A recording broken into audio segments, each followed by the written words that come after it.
குழப்பமான கதை, தெளிவான ஸ்க்ரீன் பிளேல சூப்பரான ஒரு டைம் லூப் கான்செப்ட் படம் பார்க்கணுமா? தமிழ் டப்பிங்கில் ஓடிடியில் வந்திருக்கு, மறக்காமல் பாருங்கள். ஸ்பாய்லரோட சொல்லியிருக்க வீடியோ இது. ஸ்பாய்லர் வேணாம்னா இதை ஸ்கிப் பண்ணிவிட்டு முந்தைய வீடியோ போய் பார்த்துடுங்க. படம் பேர் சம்பவம் அத்தியாயம் 1. ஒரு போலீஸ்காரர் புதுசாக டியூட்டியில் ஜாயின் பண்ணுறதுக்காக ஒரு இடத்துக்கு போகிறாரு. அங்கே போகும்போது போகிற வழியில் ஆக்சிடென்ட் நடக்குது. அந்த விபத்தில் ஒருத்தரை காப்பாற்றிட்டு ஹாஸ்பிட்டலில் போய் சேர்த்துட்டு அதோட தொடர்ச்சியாக ஒரு காட்டுக்குள்ளே போக வேண்டிய சூழ்நிலை வருது.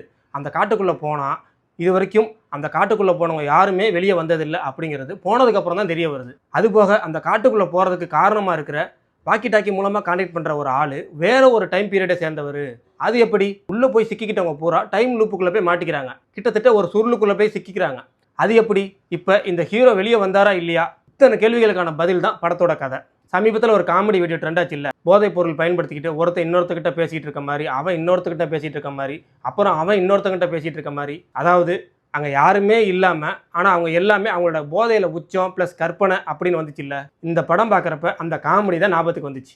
அதே மாதிரி தான் இந்த படம் பல இடங்களில் இருக்கும். டைம் லூப் அப்படிங்கிற கான்செப்டில் ஏகப்பட்ட படங்கள் பார்த்துருப்போம். இந்த படத்தில் அந்த டைம் லூப் அப்படிங்கிறத பல விஷயத்தில் சூப்பராக பண்ணியிருக்கிறாங்க. அந்த சாமி சிலையாகட்டும், சாமி சிலைக்குள்ளேயே சுருள் வடிவில் செதுக்கி இருக்கிறதாகட்டும், நிறைய இடங்களில் சுருள் வரைஞ்சி வச்சிருக்கிறதாகட்டும், நத்தையை அடிக்கடி காட்டுறதாகட்டும், அந்த சாமியை சுற்றி சுற்றி கும்பிட்ற அந்த சாமி கும்பிட்ற முறையாகட்டும், எல்லாமே நல்லா இருந்துச்சு.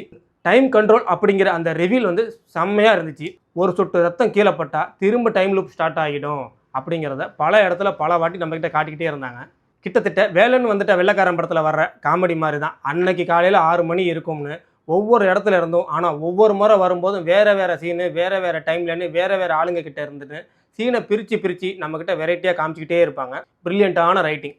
சுருள் வடிவுக்கு இவ்வளவு குறியீடு அவங்க வச்சுருந்தாலும் இந்த ட்ராப்லேருந்து வெளியே வர்றதுக்கும் சுருள் வடிவ குறியீடாக வச்சுருந்ததும், அதுக்கு தூண்டுகோலாக மேலே காக்கா வட்ட வடிவில் பறக்கிற மாதிரி வச்சுருந்ததும் நல்ல விஸ்வல்ஸ் வழியாக கதை சொல்கிற ஐடியா. இந்த மாதிரி இந்த படத்தில் நிறைய விஷயங்கள் இருக்குது. படத்தை மிஸ் பண்ணாமல் பாருங்கள்.